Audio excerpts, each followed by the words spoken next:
So just please. Ma'am,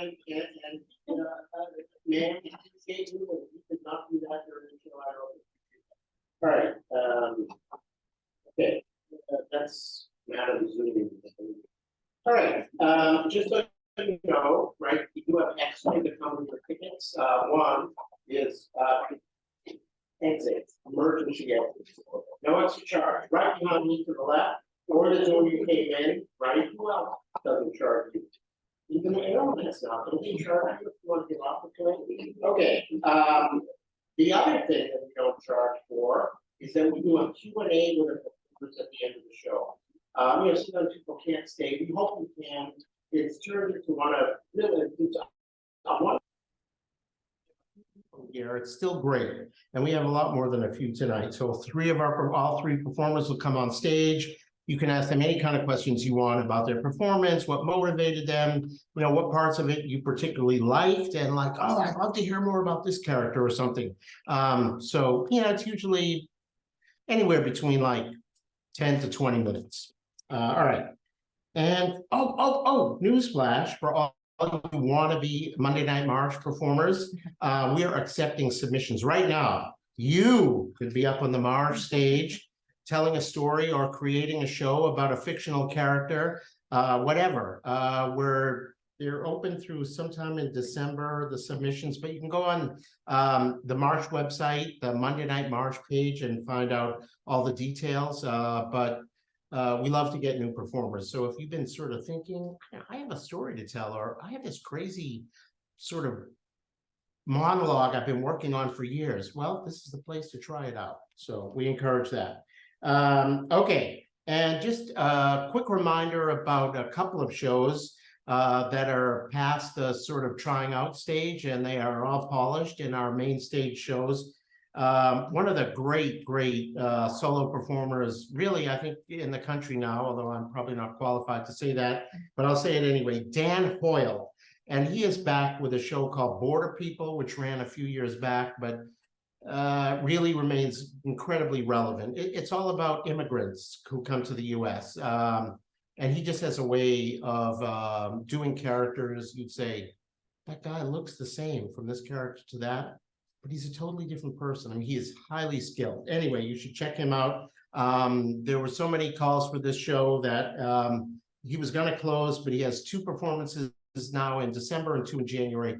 And check it out at the marsh.org website, along with, finally, a show called The Allure of Thug Life with Malia Mills over at the Berkeley Marsh. So any stuff about the Marsh, info about those shows, go to the marsh.org website. All right.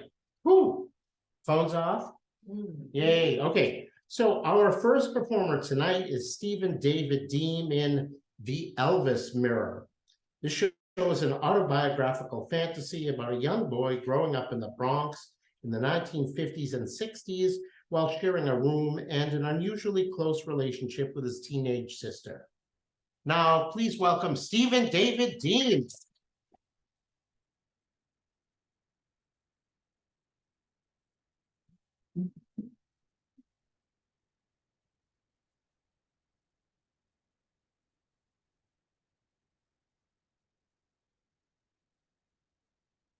Hi there.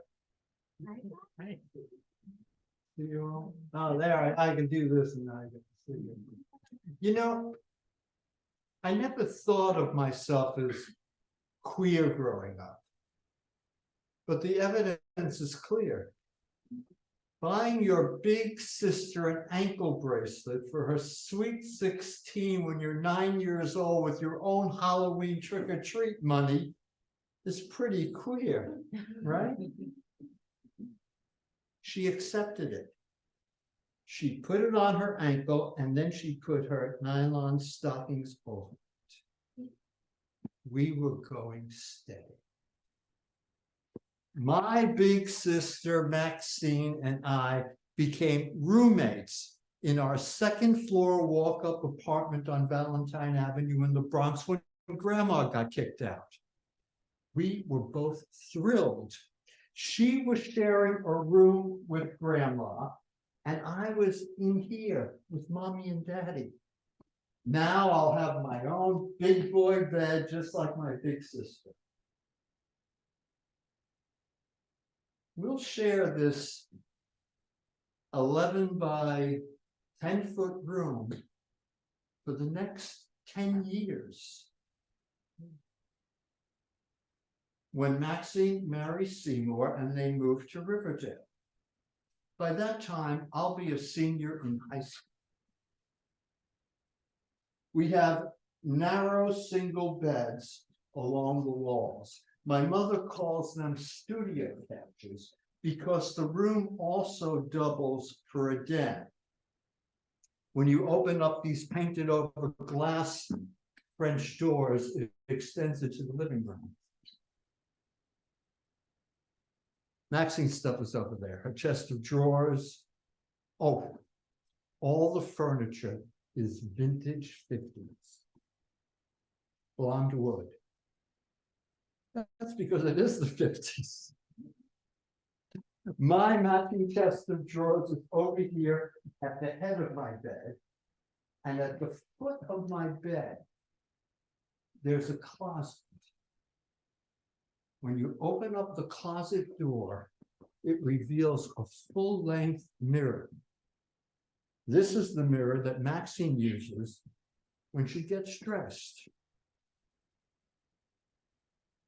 And this is the mirror I use when I practice my Elvis moves.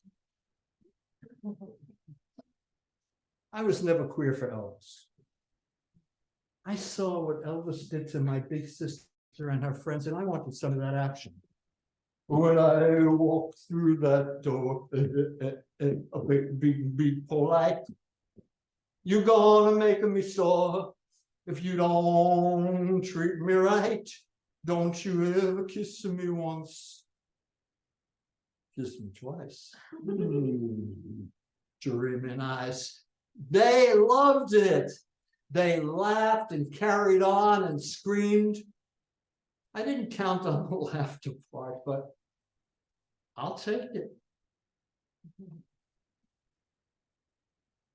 I had my first cigarette when I was 8 years old. We're smoking, Maxine said, as she lit Marlboros with her new Zippo lighter. Don't tell mommy. I'm 8 years old. I'm hanging out with teenagers. She's 15. It's like living in Rebel without a cause. My mother abandoned me to my sister's influence early on. You see, when Daddy kicked Grandma out one Sunday morning holding a Hoffman ginger ale bottle poised to smash her fucking head, Mommy was very busy taking care of Grandma down at the old age home on the Lower East Side. And sometimes she couldn't get home in time when I got out of school, and Maxine was the built-in babysitter.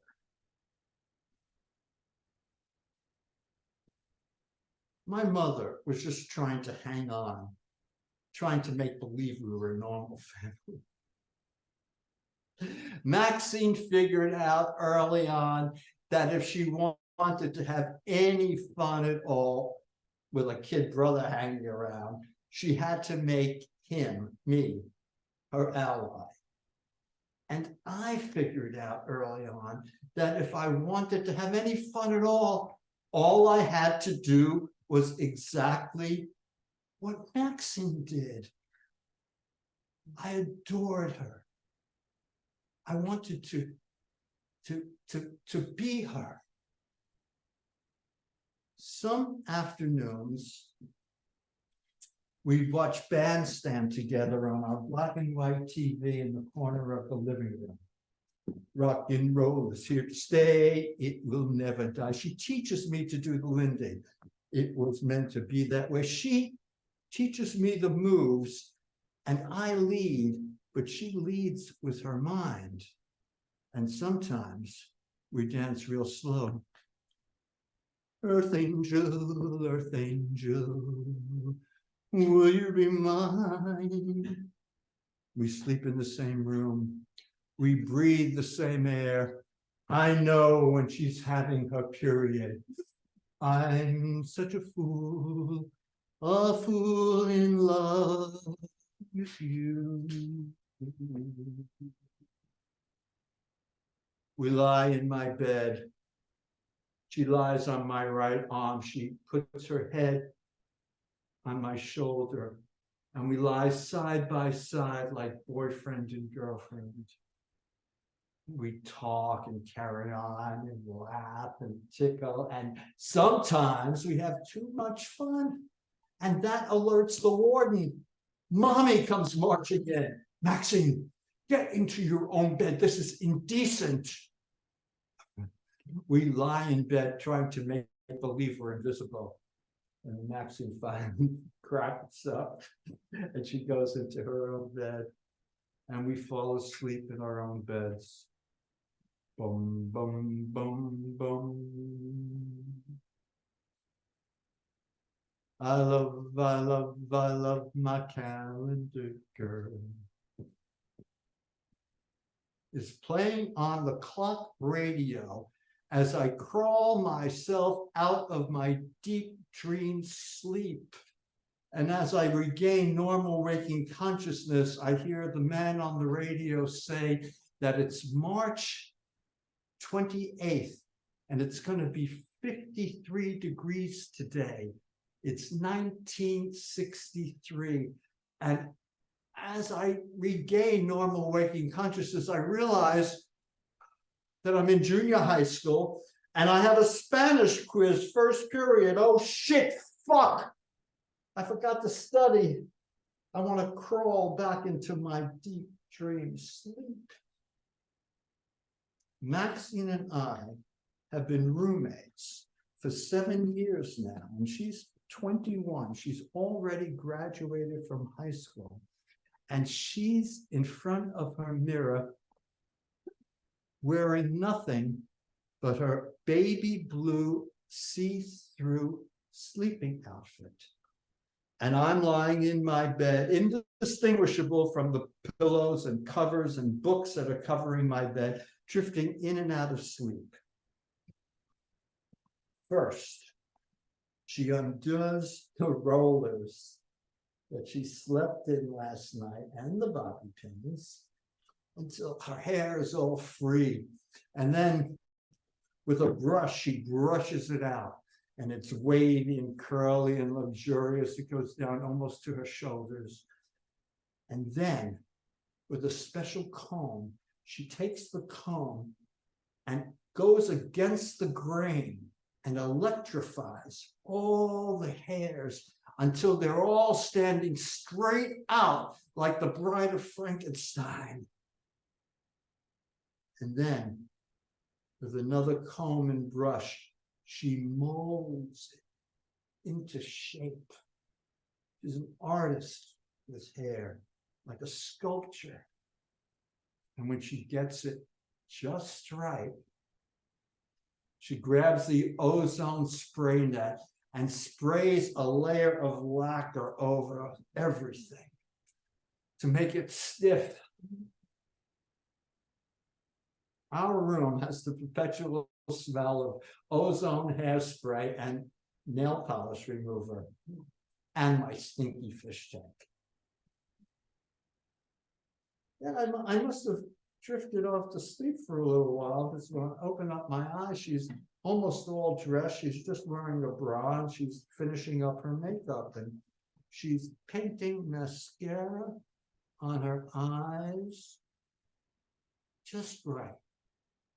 And then she takes eyebrow pencil and fills in the parts of her eyebrows where she plucked the hairs out the night before. She puts on some eyeliner and eyeshadow. When everything's ready, she checks it out. She puts on a blouse, skirt is on, and then she goes into the mirror and sees if everything's all right. She decides to get another scarf and changes the scarf. and checks it out again. Much better. And she grabs her purse and is off to work.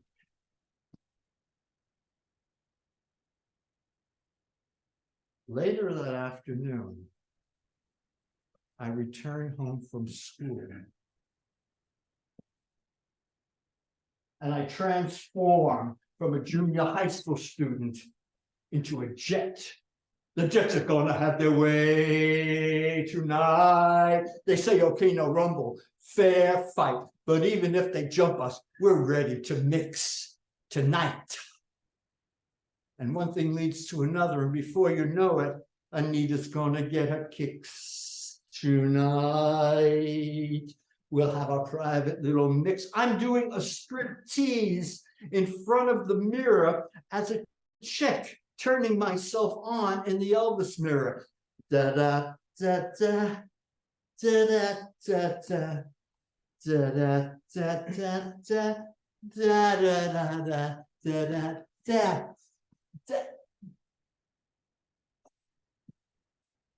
And then I see Elvis in the Elvis mirror. It's the young Elvis, the rock and roll Elvis, the one with the hair, the black hair and the sideburns.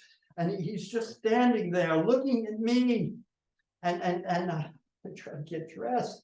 And he's wearing a gold lame jacket, and it's ripped because he just got off stage and he was running away, and some girls tried to rip his clothes off, and he has the Stella guitar from the movie Jailhouse Rock around his neck. And he looks at me.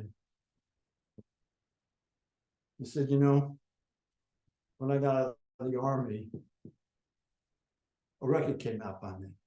It goes something like this. Little sister, don't you go boom, ba-chang-a-lang-a-lang. Little sister, don't you go boom, ba-chang-a-lang. Little sister, don't you kiss me once or twice and say it's very nice, and then you run. Little sister, don't you do what your big sister done. And then Elvis takes off his Stella guitar that he used in the movie Jailhouse Rock and steps out of the Elvis mirror and puts his hand on the small of my back and moves me into him as though we were slow dancing. He thinks I'm a chick because I'm wearing Maxine's makeup and hair, and it's Elvis. What am I supposed to do?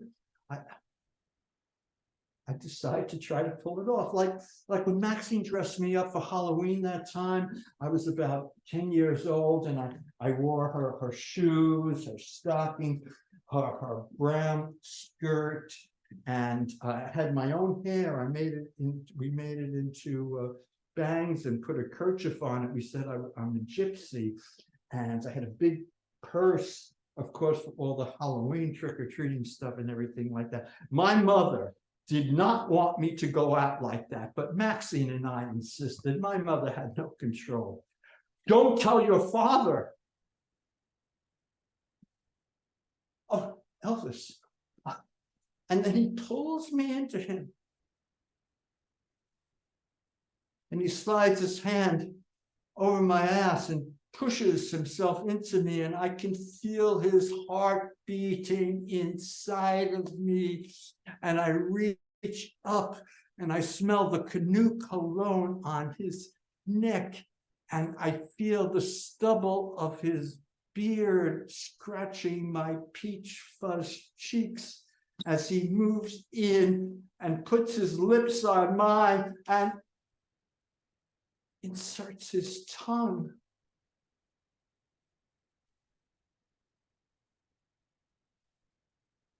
Number 47 said to number 3, you're the cutest jailbird I ever did see. I sure will be delighted with your company. Come on and do the jailhouse rock with me. Let's rock. And I was in him, and he was in me, and we were one in the Elvis mirror. Oh, we were dancing. Oh, yeah, we were dancing to the jailhouse rock, rock, rock, rock, rock, rock, rock.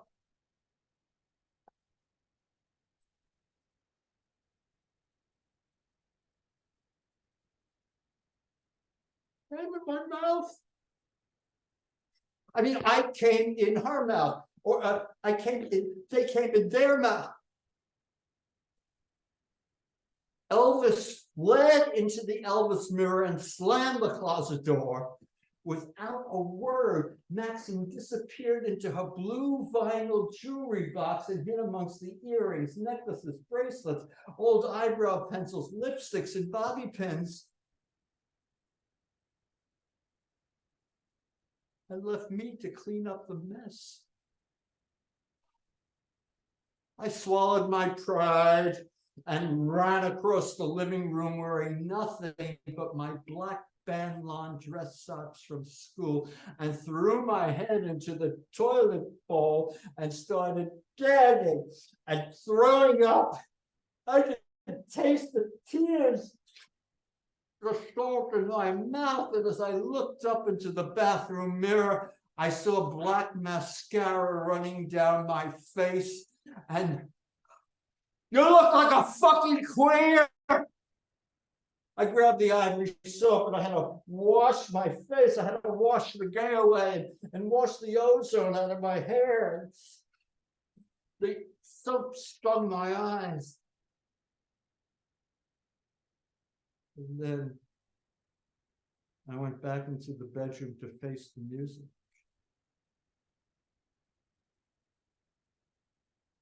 But there was no music.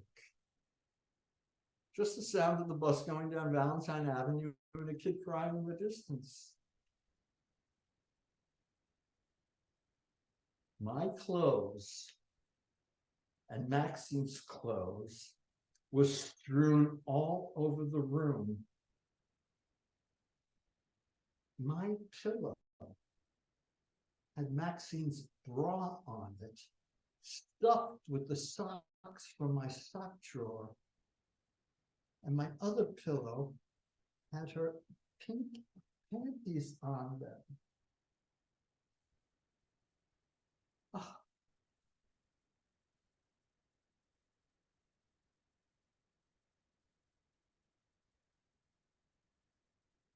I felt like I had 0 minutes to clean up before somebody comes in and catches me. And I quickly got all the pillows and blankets off the floor and made my bed and made sure Maxine's stuff was all put away just where she left it, and cleaned up the room, throw it back in. It looked like normal. I sat down on the bed and tried to make it look lived in. And then I saw that it was only 4:30. And my mother and sister and father, my mother had a job, she was working as a secretary in Manhattan. Wouldn't get home for about another hour and a half. It would be about 2 hours before we eat. And I decided, I thought about doing my homework.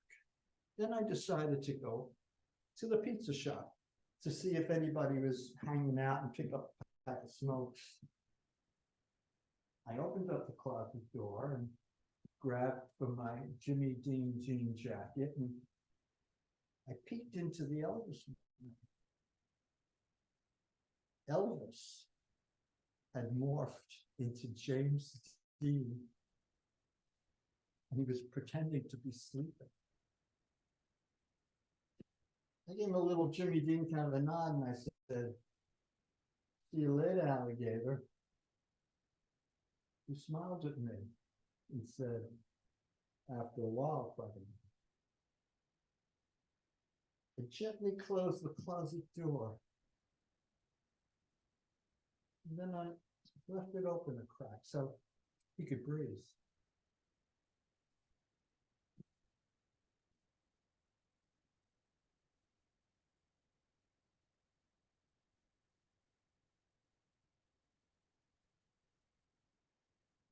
Elvis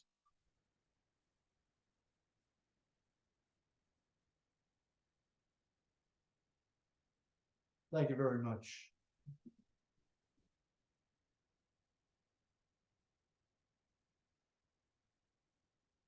Elvis has left the building.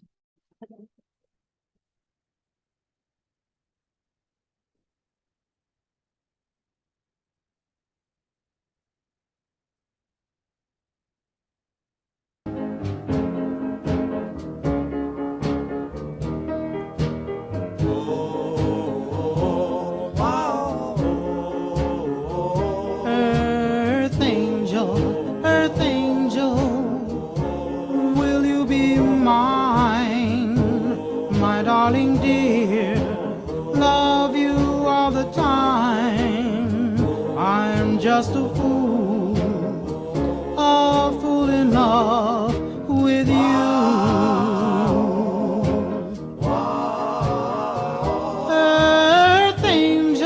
Earth angel, the one I adore, love you forever and evermore. I'm just a fool in love with you.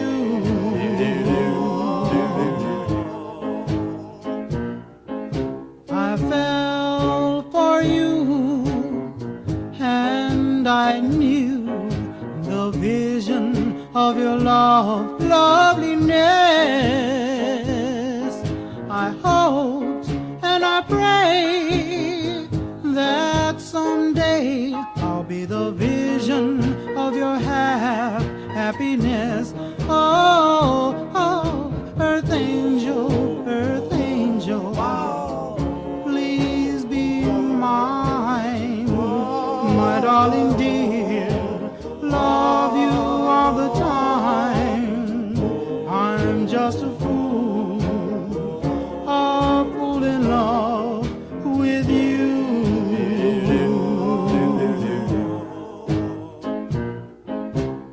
I fell for you, and I knew the vision of your loveliness.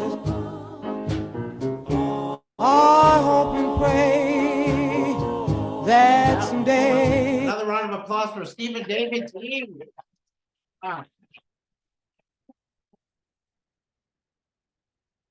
All right, and now our second performer will be Howard Jennings Jr. in Black Men. This show shares some moments in the life of Black men, the good, bad, and ugly. Let's uplift and reflect a better America. And now please welcome Howard Jennings Jr.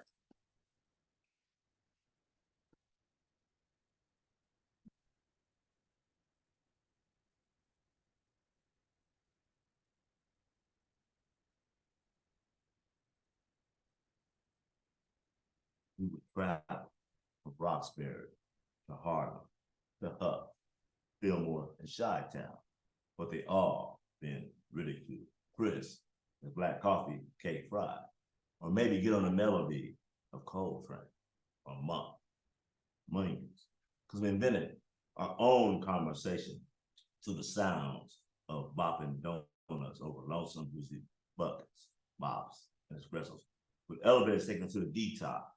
You question day, and Jack Blues questions night. You say, who's jazz? Or who is Milk Jackson? Sad. You ain't got soul. The beat becomes another quarter note hung outside to dry. Adding a new sequence of 4 to 4, 2 to 2, where we travel, walking the cool to the beat of a different drum. Step light, no fries, no freaks, no barking sisters or hungry hounds, no bullet crazy brothers, no crops to pick, no craps to shoot, and no cops, and no gas, and no jive you. So step lightly, no screaming babies in the cold, and no broke down elevators to pick up our nose. No Cadillacs on empty or Buick to even ride. Instead, we some boppers, bop with long coats, to walk a walk, to a bow, you know, a philosophy of cool and groove. So speak to me, daddy-o, as it lose me, baby, as it lose me down.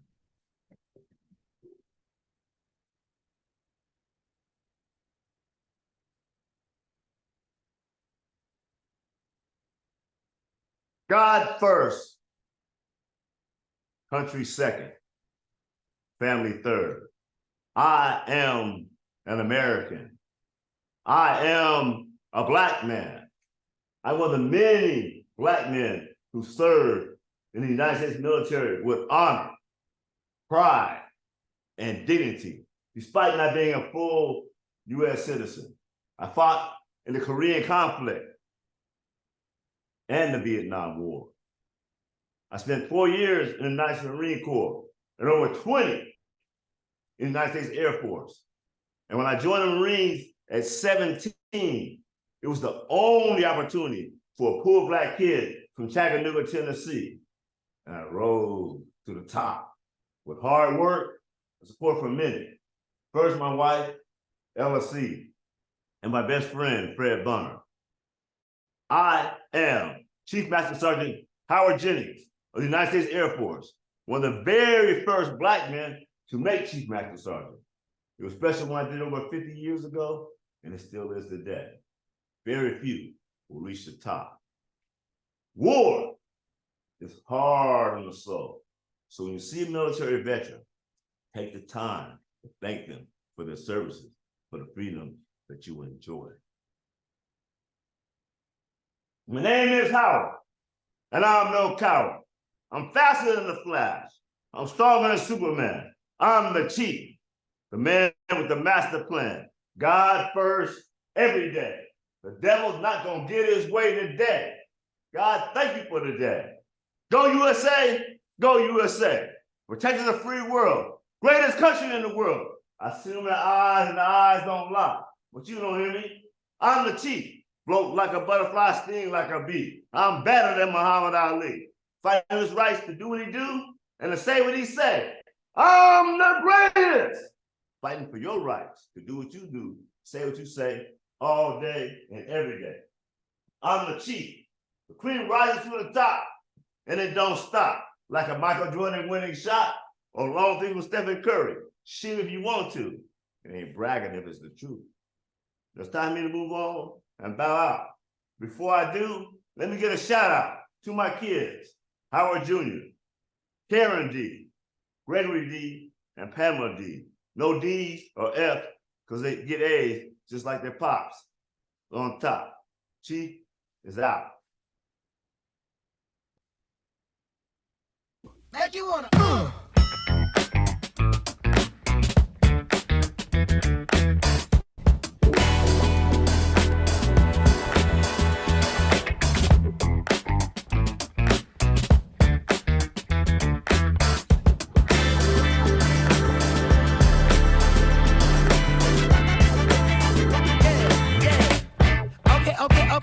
Okay, now have you ever been with a player? Take you downtown where they treat me like the mayor. Take you to the crib where you take it upstairs. What's upstairs? Shit, I'ma show you later.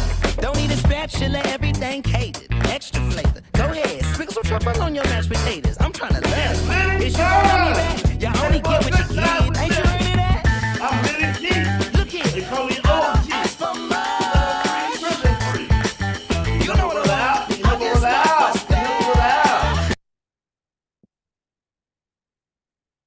You know what I'm $2, 3 for $5. Anybody?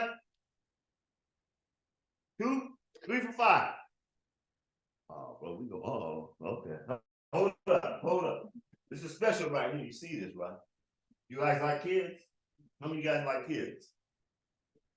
How many? You know how as Black kids we having a problem with the Black kids? Can you help us out? Can you help us out? Can you help us out? Look at this. Everything in here is 5. 5. I got doves for 5. Doves for 5. Don't nobody got it. Okay. They call me Uncle Lee. You know why? Because I got a lot of nephews. Old, famous one, broke one, poor one. I'm gonna ask you guys to help me with one later on. Can you help me out? Can you help me out? Oh, thank you. What's your name? How you doing, Sabrina? I'm Lenny. Uncle Lenny doing his thing, trying to help the people.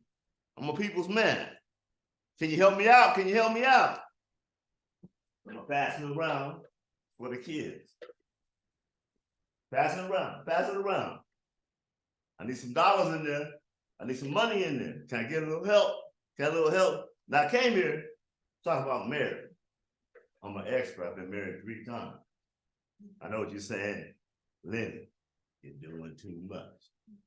No. You know what I say? I got it right 3 times a charm. Me and my Martha, soulmate. Love me some Martha, she love her some Lenny. You know what I'm saying? Any money Did I get any money? Where the bucket at? Where the bucket at? I hope get some money. Last time I got a little bit. So I hope you guys do a little bit better. For the kids, we'll take them ice cream, take them to the game. But if we get no money, they just, out there, and we got a problem. We got a problem. Can you help a brother out? Can you help a brother out? Lenny, that's my name. Come hang out with me at the bank club on Wednesdays, Wednesdays there. Come buy me a drink or something. Can you help him? Oh, thank you. Oh, I got one. Oh, I got two. Let me do. Thank you. Somebody gonna get some ice cream tomorrow. Thank you very much. I'm Lenny G, the OG, sucker free, prison free. Have a good day. God bless America.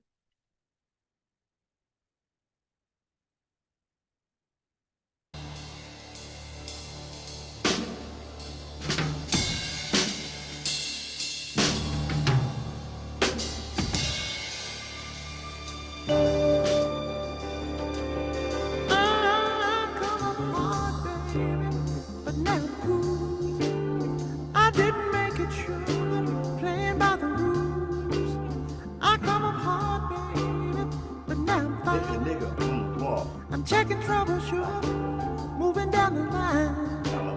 I come apart, baby. Street, Oakland, California. The spook in the hood, so misunderstood. Sticks and stones will break my bones, but guns will kill you and me. So what's they gonna be? Dead man can't talk no more. Many brothers in prison can only wish they had listened. Young foolish black man in his grave, give him a second chance. This might behave. Nigga, makes me mad. Nigga, it's a name that has brought us shame. But this ain't no gang. Young brother, let me give you some gang. Education is the key. Stay out of jail. It's hell. Never put your hands on a woman. Walk away for another day. And always respect your elders, for they have made the path that you walk today. Sticks and stones will break my bones. And guns will kill you and me. Words should never bother you, nor me. So what's it gonna be? It's Barbara Lee for me, no guns. Barbara Lee and Aubrey LeBrie speaks for me. Voting will set you free. In the Black community, we have a big problem. See, in the game of baseball, it's a sign of life. The batter hits the ball 3 times out of 10 is considered excellent. 4 is great. So what that means is they focus on the positives and not the negatives. Unfortunately, in the Black community, society, media, myself included, we focus on that 7 instead of the positive. We have a lot of positives. Black men, fathers, doing well, but we always hear about the Black father that isn't doing so well. And that's what we talk about. We have Black educators that are some or the first ones the young men and the young ladies meet as a positive role model. But we don't talk about that. We got all these great Black coaches. We don't talk about that. There was one guy, famous, put 3 sons in the NBA, and everybody focused on his negatives. So that's what we have to deal with. I'm gonna end this with a little special piece to the world.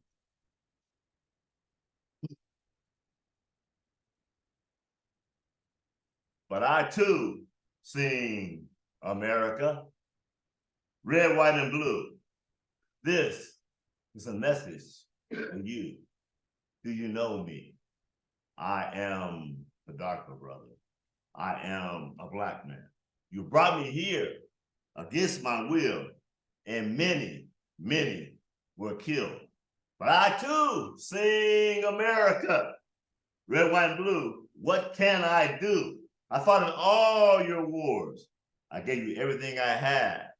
You took my soul and never gave it back. I built this country on my back and got love back. And that's a fact. But I too sing America, red, white, and blue. I'm talking to you. You changed my name, my culture, and history. I am a mystery. Mess my mind up, and I'm all fucked up. You raped my mother, my sister, my wife, and my daughter's body and mind. Somebody help me. But I too sing America, red, white, and blue. When the Constitution was written, I was labeled less than a man. And ladies weren't even in the plans. And in 2023, that still seems to be the case. Black man in last place. Destroying black boys. Prison full of black men. I'm sick and tired of being sick and tired. Judge me if you must. In God we trust. That I done is many, and the good I have done is plenty. And yes, I have sinned, but we all have sinned, and we all want God's love in the end. But I too sing America. What are you gonna do about me?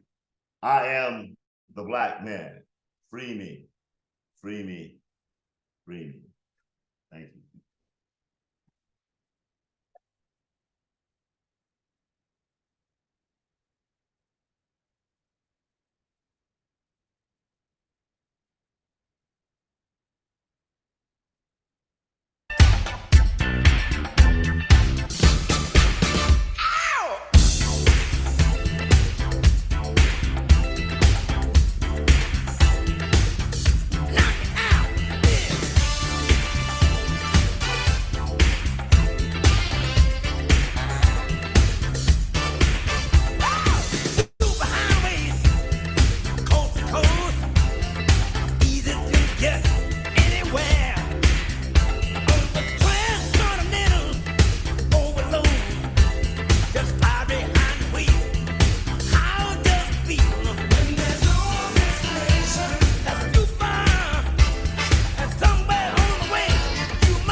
Let me show you something. Let me show you something. It's a good life. It's a good vibe. It's a good.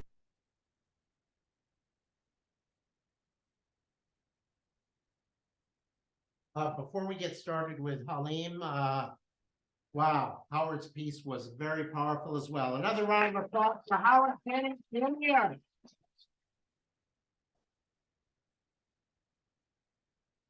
All right, now that all our technical issues are out of the way, our final performer tonight is Halim Madi in Invasions. Invasions are events that walk into our lives uninvited. They force a conversation we often hadn't asked for. This theatrical poetry performance weaves the theme of invasions through the experiences of 6 characters. Please welcome Halim Madi.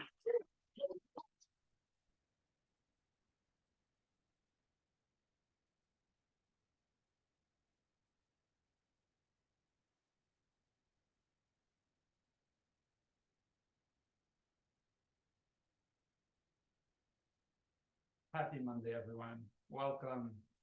Thank you for making time in your busy schedules, especially our XFN partners and stakeholders here. It's such a pleasure to have you. This is a far-reaching initiative. I'm going to walk us through today, and we're going to get to conclusion by the end of this meeting. The consequences are real, the impact sizable. Let me jump right in. If we maintain our development cadence for Q4 2024, one of our graphs right here, we will invade the ranks of the competition and grind them down to a Epsom salt we'll use to bubble up our bath. Not only that, we will hit our OKRs before the PSC cycle and deliver on our XFN promises. Victory will taste like a vegan, gluten-free, chunky monkey pint of ice cream consumed in front of a binge-worthy Netflix series with gender-fluid Korean supermodels. Victory will be the chocolate syrup you fill your newly built backyard pools with. Victory. Somebody raised their hand on Zoom. Yes. Oh, Josh. Hi, Josh. You're muted. No, it's such a pleasure to have the VP of Sales unannounced on the call. Yeah, right, absolutely. Oh, no, we did. I modeled the model based on past data to predict the future. Yes. Oh, we did assess the risk, 100%. We did not factor in the macroeconomic challenges. I mean, we produce an anti-aging cream for teenagers, so we thought, right. I understand. The shifting labor market. You're not hinting at a layoff, right? Yes. Supplier insurgents. You know, I'm gonna need to circle back with you on this one. I'm gonna align with the team first. We are going to open the kimono here. Yes. We're gonna synthesize, synergize, synchronize, streamline the process A to Z. We're gonna grab the low-hanging fruits and move the needle on this project. Will not disappoint. Right. Blockchain. I mean, AI right now is what's up. AI. Yes. We are doing our best here, Josh, as a team. Yeah. I understand. You know, I did model an alternative strategy here. If you zoom in right here on the projection for December, if you really squint, Josh, if you really lean in, you'll see that there's a small figure actually hidden right into the bar. And if you really look, it's a child, Josh. Don't be surprised. No one is surprised. This is your inner child. And the problem is that you think he's getting in the way. He's not. The truth is he's throwing fits because somewhere along the way, as we were planning for December, we forgot about him. We forgot that the pace we adopted is a manic overbidding for speed no one ever asked for. That the jade facial roller we thought was smoothing out our skins turned out to be a steamroller that flattened our throats, turned our voices into whispers, Josh. That's why you can't hear us. No, you're not interrupting, but you are pulling the muscles of my face like a bow, and I am going to let go.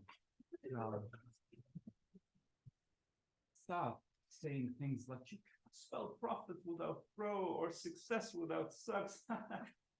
A, not funny. B, you can't spell profit or success without subtle screeching exploitation of self and others. Josh, don't be a guy who does cardio and resistance training every morning. Don't install an app that tells you to drink water or buy a device that says you're hunching. You're hunching, Josh. You're hunching. Straight enough. And why? Is your engagement drink a fitness tracker? We're not following you because you turned your heart into a clock. We're following you because you have a heart. Look, right there, next to that small child, there are others. Waiting for him. Let's make sure these big pillars of color don't get in the way. Join us, Josh. Help us.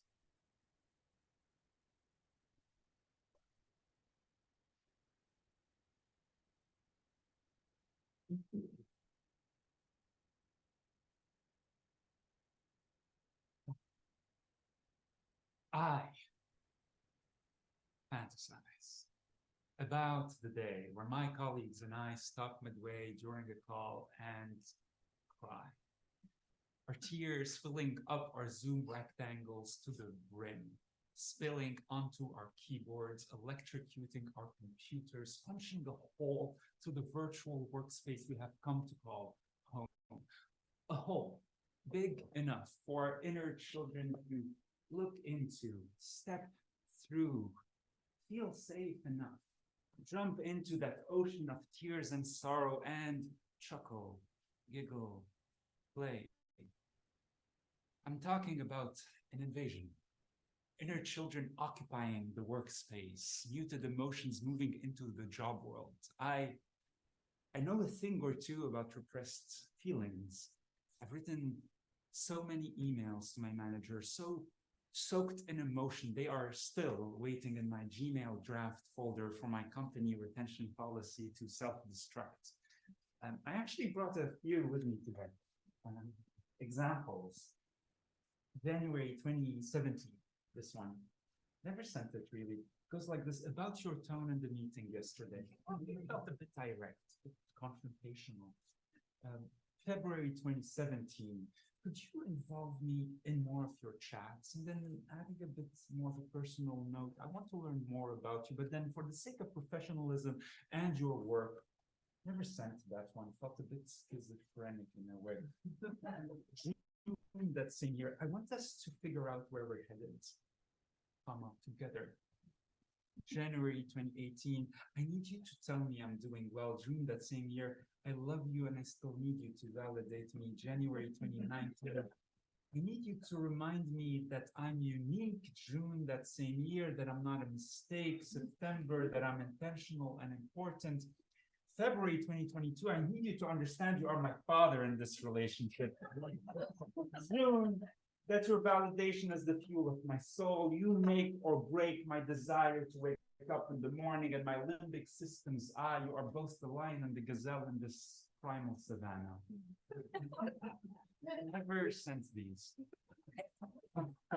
Some of these emails start with "Dear Dad." One of them starts with "Daddy." A lot of them start with "Father." All of them echo the one email message I am not able to send, meant for my actual real dads, ever since you passed away on that fateful day, the 18th of July, 1993. Your absence has invaded every male presence I have known. Every male manager, teacher, friend, confusing approximation of what we could have been.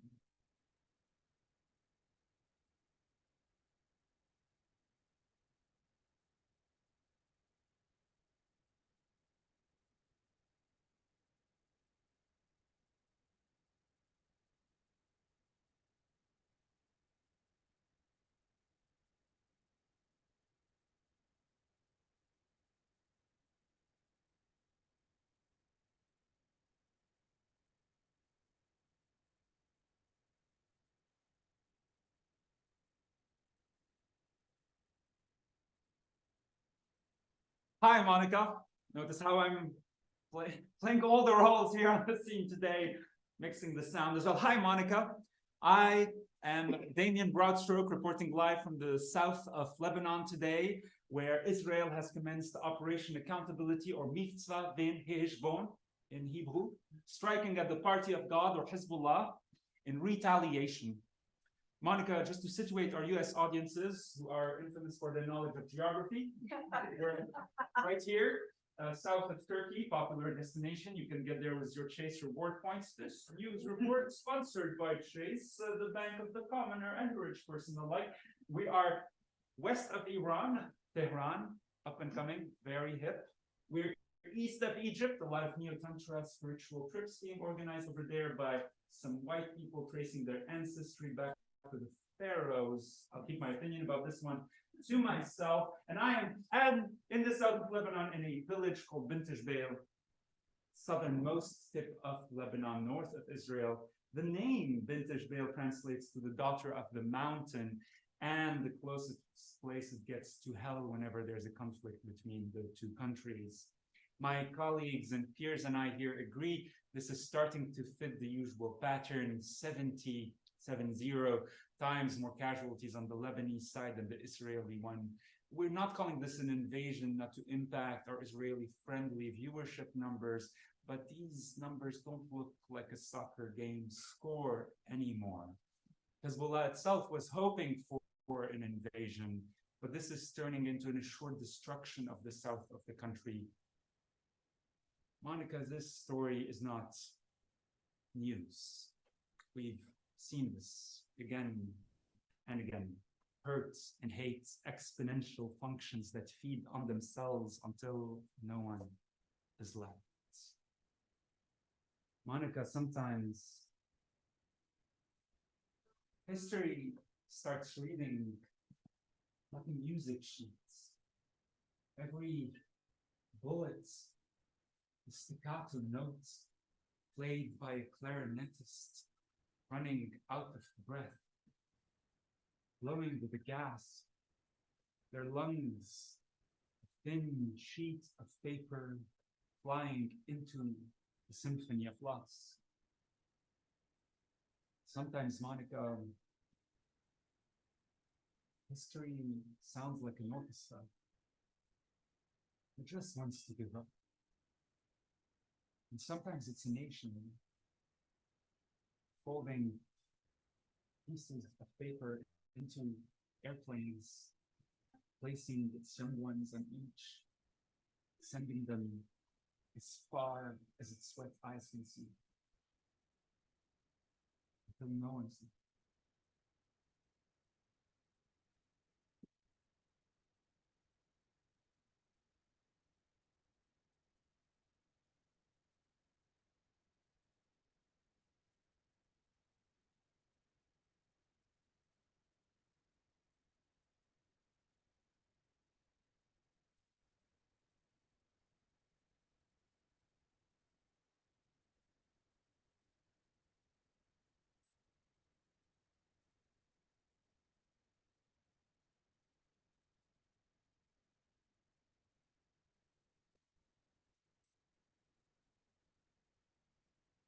Welcome, everyone, to another episode of I Need Some Space with your favorite astrophysicist, Chuck Mortimer.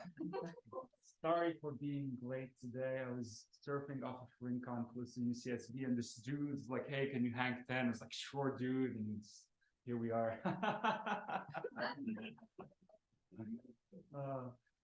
I hope you're as excited as I am to dive into the universe's deepest secrets and come face to face with the existential dread the sheer size and magnitude of this place should inspire in all of us.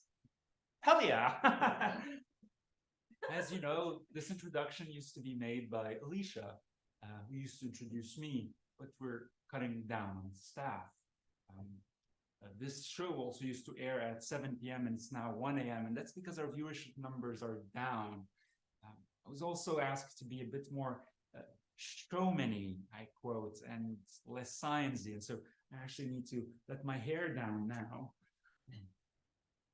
I've actually considered renaming the show to I Still Have a Job, for now. Thank you for tuning in. I'm so excited to share with you one of the most fascinating and mysterious phenomena in the universe. Anyone who hasn't seen the show before? Black holes. Yeah, black holes. Yeah, you haven't seen the show before, so you get the medal. Great. Oh yeah, exactly. Black holes.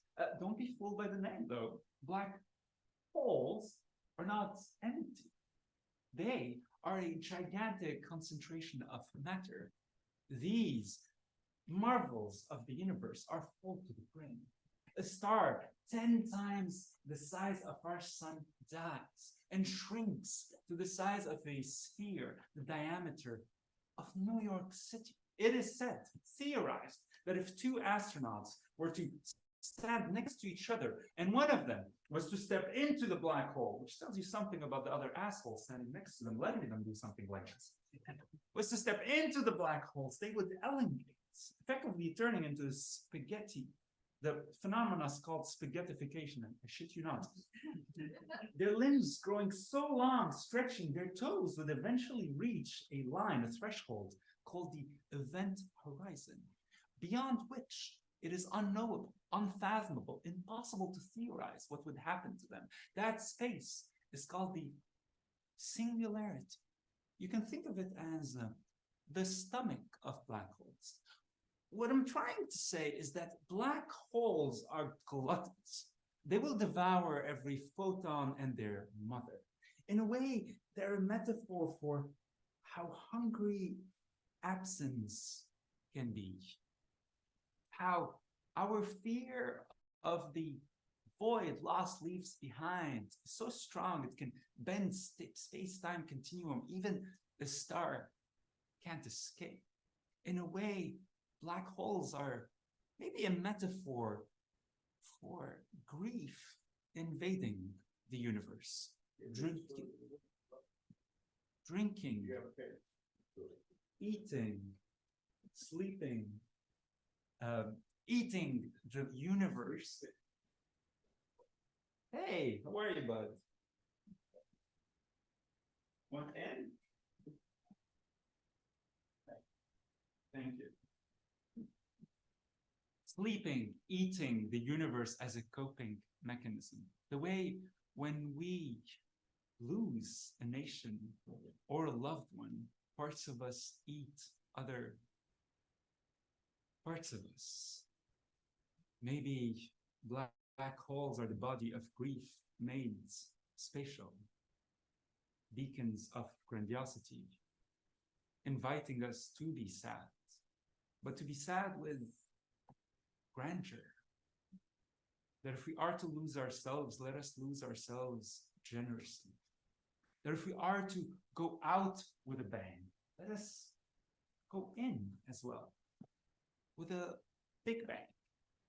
Get it? This was Chuck Mortimer, everyone, in another episode of I Need Some Space. I hope you enjoyed this. If you don't see us next week, it's because the show and yours truly got canceled. But hey, until next time, see you on the waves.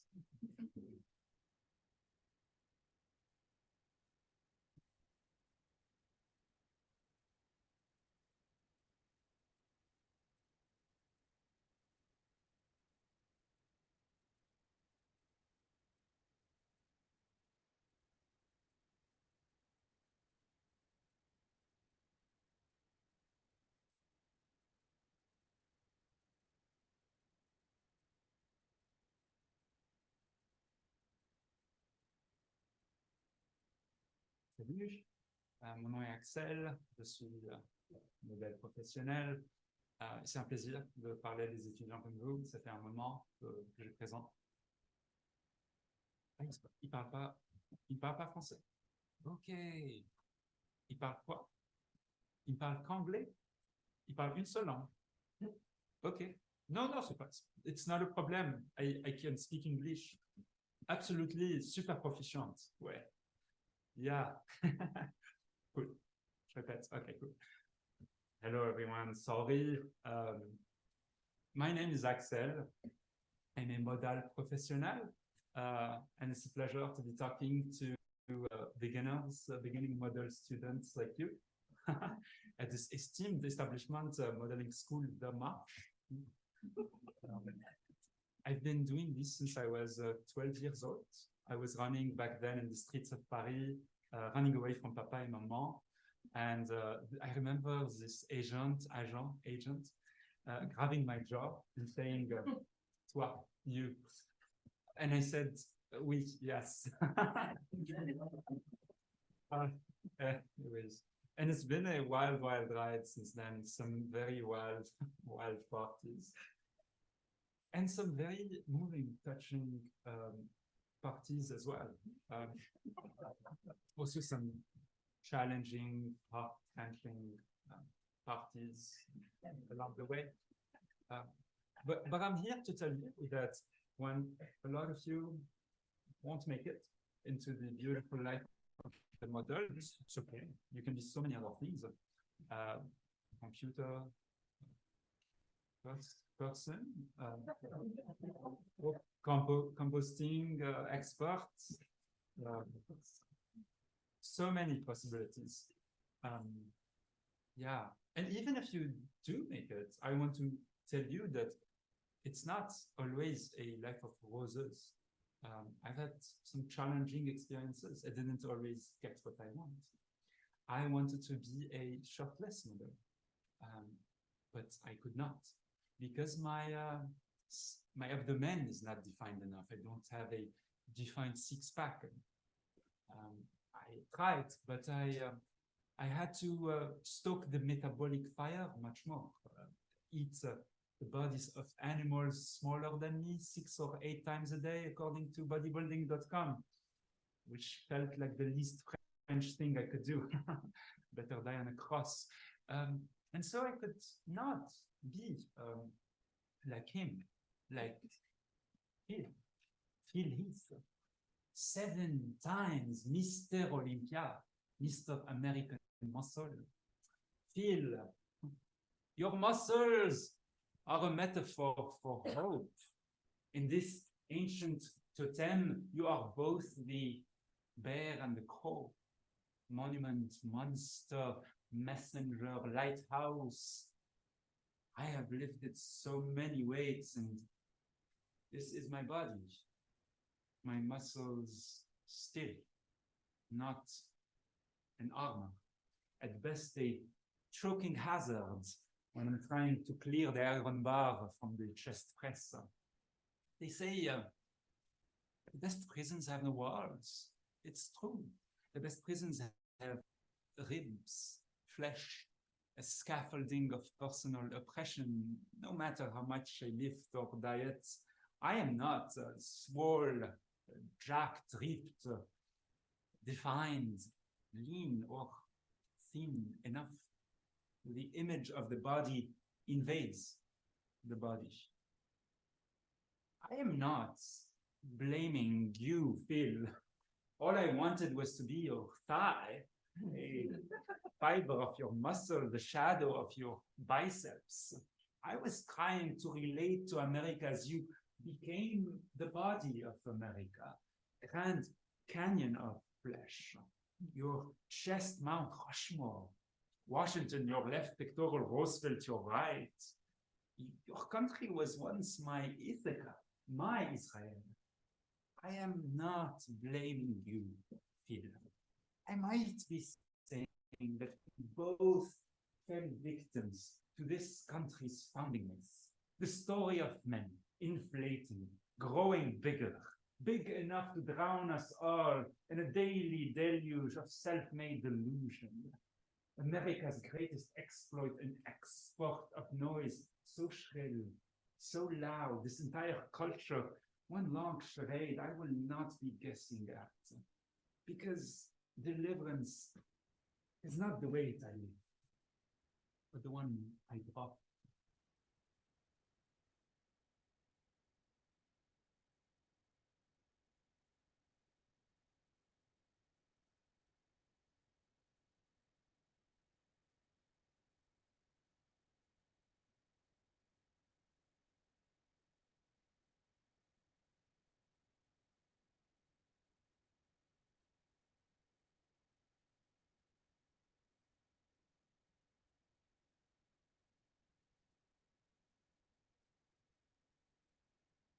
Thank you everyone for having me here. It's a pleasure to be at the Forging Linguistics Identities, Language in the Nation, the Region, and the World, truly an international conference. Thank you. Thank you, Tausan. Thank you for your esteemed university. Such a great pleasure and an opportunity. My name is Mohammed Darwishi. I am a professor of linguistics at the University of Jeddah. I also hold a position at the University of Frankfurt, where I specialize in cultural studies focused on the Middle East and the North African region. Today, my presentation is very much a rebuttal of Dr. Stein and Dr. Holmer's point earlier. The argument that millennia-old languages such as Arabic and Chinese, for instance, are unable to innovate from within anymore, that they are effectively atrophying. And what I would like to share are some findings from the field that my colleagues and I collected for your observation and to share today. These are longitudinal studies that we have invested a lot of time in. Here are some examples. This is a WhatsApp conversation between two Arabic speakers from the Middle Eastern region, specifically from the Lebanese region. And I'll take you through some examples and samples to prove our points. Here we go. It has wings and it flies. What is it? Does it contain metal? It contains iron, followed by a bunch of floating emojis. This is a hilarious conversation, but to give you context, it will take a couple of weeks. So moving on. Habibi, ما تتعذب وسسوار, je suis très fatigué. My darling, my love, do not tire yourself tonight. I am very tired. Je suis très fatigué. Notice the use of French, which is very common in the Lebanese, Moroccan, and Tunisian countries. وبعدين ضيعتك, and afterwards she lost. She follows with some sweaty and lolly emojis. Also a hilarious comment, but not spending too much time on this one. Now, you will notice the use of the Latin alphabet to communicate in Arabic. This is an established phenomenon. We actually wrote a white paper in 2012 about it. We call it the Latinization of the Arabic language. And that is because the Latin alphabet and the Latin keyboard has taken over our phones. We don't have the choice anymore. They're omnipresent. But what I'd like to point out today is the use of numbers, not letters. The number 7 in Jwani, in Hadith. The number 3 in Ma'dan, تتعذب, بعدين, and ضيعتك. And these are not unique occurrences. We have actually compiled the cheat sheet of all of these permutations that the young Arabs have been doing. You can see that the number 2 looks a bit like the at the top of the right there. 2, 3, replace the 3 tilde for the. 4 doesn't exactly look like the, but stay with me. 5, for how, for peach. 6, طه. 7, ح. 8, قه, for cow, for heart. 9, صح. And 9 tilde, ضه, for ball, fog. Now, I can see your eyes squinting, almost whispering, so what? And what the fuck? I understand. This might seem insignificant, but I would like to remind you that numbers were created by Phoenicians in the Middle East. They were then adopted by the Greek and popularized by the West for the sake of mathematics. But what young Arabs are doing here in a very subtle way is they're taking back. They're taking back the very thing that their language and their region mothered in the first place. Because they have taken a lot. The English language has invaded the Arabic language. It has belittled it and shamed it in the process, told that it was unable to innovate from within, atrophying. This might seem insignificant, but it's a reverse invasion. It is a rewriting of tragedy at the smallest scale, and to me, it seems, it reads, it looks like hope. This exchange is between my sister and I, Joya. He's a poor, fantastic creature, bless her heart. The two of us have been through a lot of the same hardships, and our conversations are a reminder that even if we are to be invaded by a foreign country, or the loss of a father, a toxic work culture, or an eating disorder, that we can always start a conversation. We can even start a new language. That even if we are to be invaded, we can stop invasions from starting wars within and between us. That we can always start a conversation. We're entitled to the conversation. We can start our own invasions.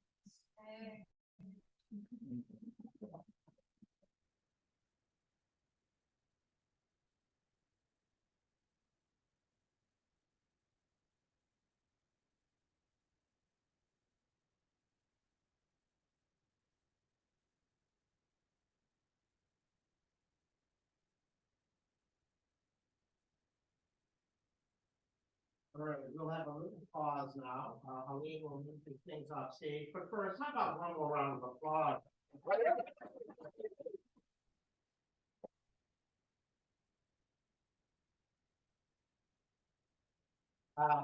And then we'll get, 3 chairs or stools on stage, and all the performers will, retake the stage in, Q&A mode.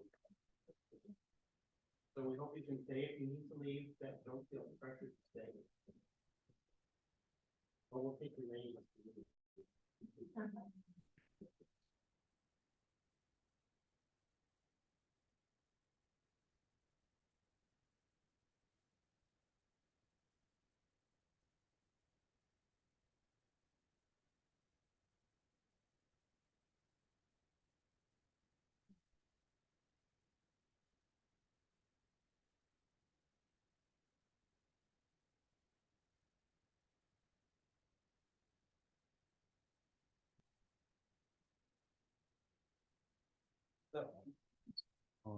So you can see it.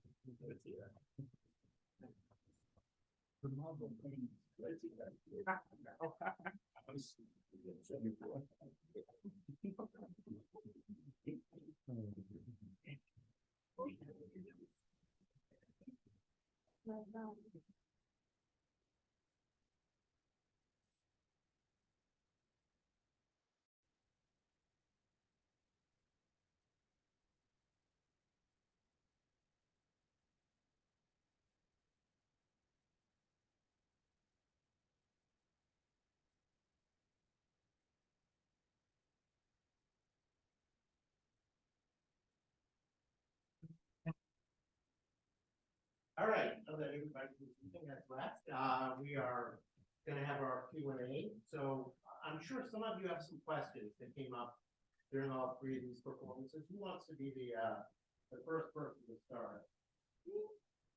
Yes, please. I would love to hear from each of you, like what inspired each of your works? Like why are you bringing this to the stage? Well, about 4 years ago, at my 70th birthday, I started reviewing my life, and I started giving talks to some colleagues in an artist group that I work with, actors and writers, and I recorded the sessions, and then I had a first draft of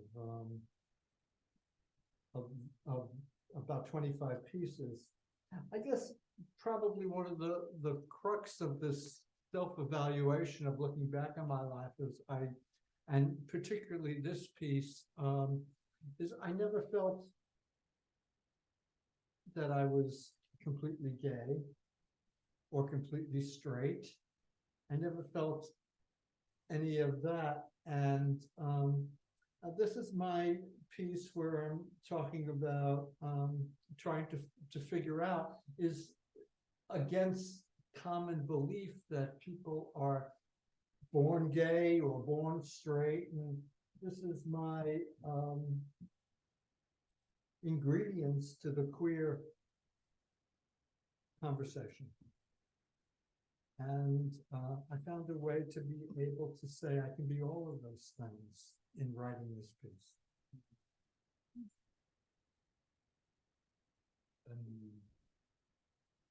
Each character is a different story in a different time of my life. And to be able to weave them together in a single theme started making sense after the explosion in Lebanon a few years ago now. Yeah, invasions seemed like the theme that made most sense to all of them. That's these things that barge into our lives uninvited, that force us to have a conversation we never asked for. That seemed like the red thread that had to unite all of these things.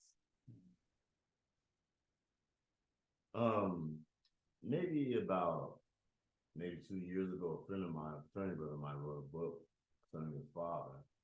And then an old high school friend I caught up with and talked to her father, who they knew, back in the day, exactly what I was doing. I went to school for drama, broadcasting, all that, and they were done. They got kind of the script. So I've always wanted to do the Marsh, so I guess this is my third season here. So it's been a process, and I'm happy with it.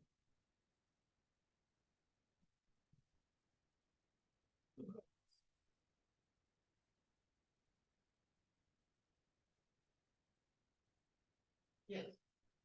So, yeah, I noticed that all three of you express like personal stories through like a series of sequences or things that happen through your life or expressions, and I'm curious, like, what was your individual ways of structuring those stories through the thing that you just produced? That question makes sense. Makes sense, but the answer's not going to. I just keep writing until it kind of fits together. And yeah, there's a lot of struggling. It's like, first write a really rotten bad first draft, and then keep fixing it. And then yes, I got inspiration when I said, oh, there's the Elvis thing, and then I can segue into something else. And that's thrilling, that's exciting. I think I do have a vision of how this needs to land and sound and be experienced. I love roller coasters. Like, it's amazing to just put someone on an emotional roller coaster. Like, can we go to every possible place our soul can go to in the space of 20 minutes? I think something about that prospect just excites me. It's like, let's go, let's do all the things in 20 minutes. So, well, with me, when I first started writing, none of it is here. Nobody's even seen any of it. And when I first did it, the weeks before, uncle of mine pretty much gave me the foundation of my father. Which was my first piece when I was a military guy. Because I was going through a whole bunch of other stuff, and he got me focused on that. And that's the only thing that I've stuck with. Some of the piece I ended with, I wrote over 20-something years ago, and I haven't defined it, put it together, those kind of things. And so now I'm at a point where I have a piece where I want to take it to the next level. That's pretty much where I'm at.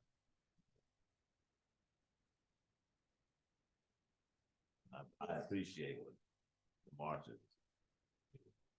Well, we appreciate you and all of you performers, because I wouldn't be here, Alexa wouldn't be here, and nobody performed it, so thank you.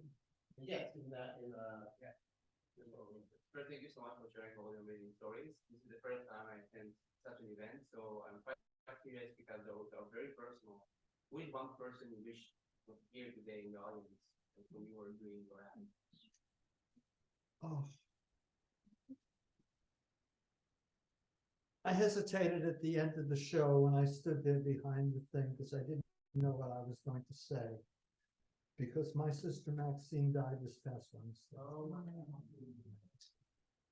while I was doing this piece, and she never got to see it, and I dedicated it to her, and I hope she saw it.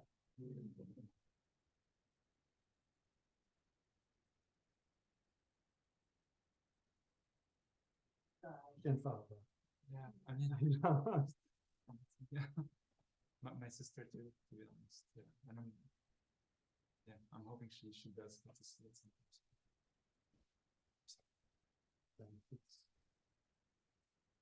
It's funny when he says that, this year,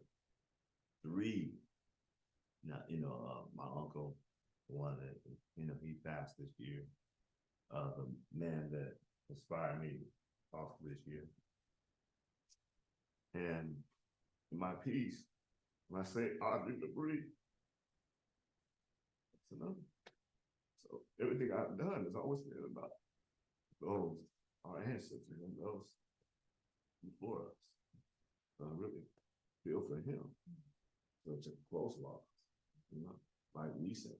Those are always the ones that are recent that really, stick with you, make you feel. Thank you so much for sharing.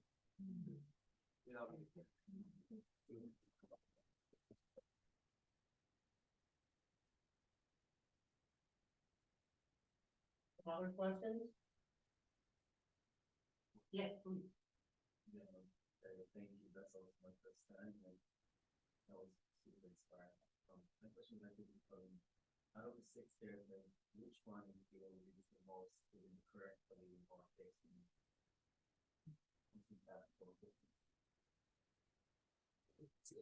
It's a mix of the very first one, because I'm that guy every single day at work, and the French model to some extent. Yeah.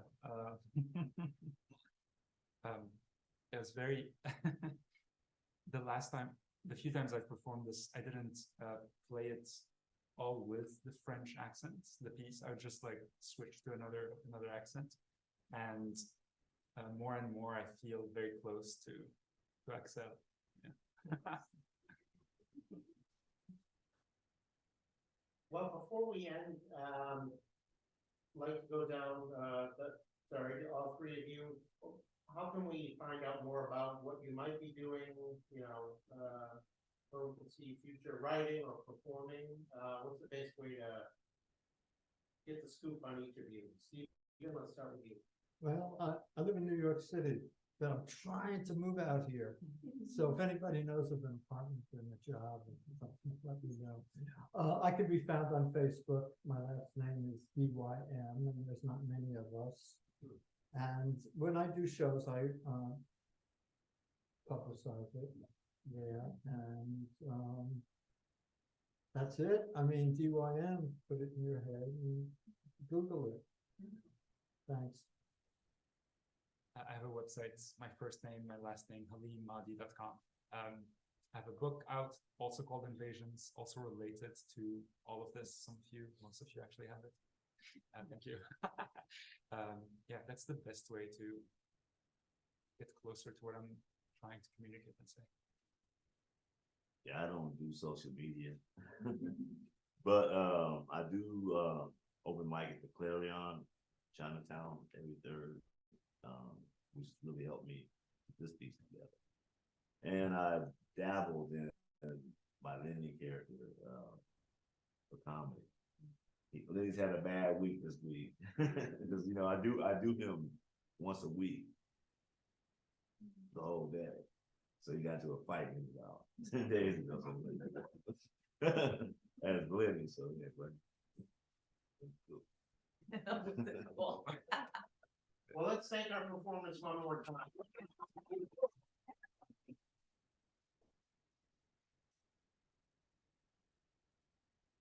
I want to thank all of you in the audience. First of all, it's a Monday night, not a night that people often want to go out to the theater. But coming back to the theater, post-COVID, it's been a slow return. And whenever we see people here at the Marsh, we couldn't be more grateful, because there is no theater without live, breathing human beings in the audience to have some synchronicity with a live breathing performance. So thank you very much.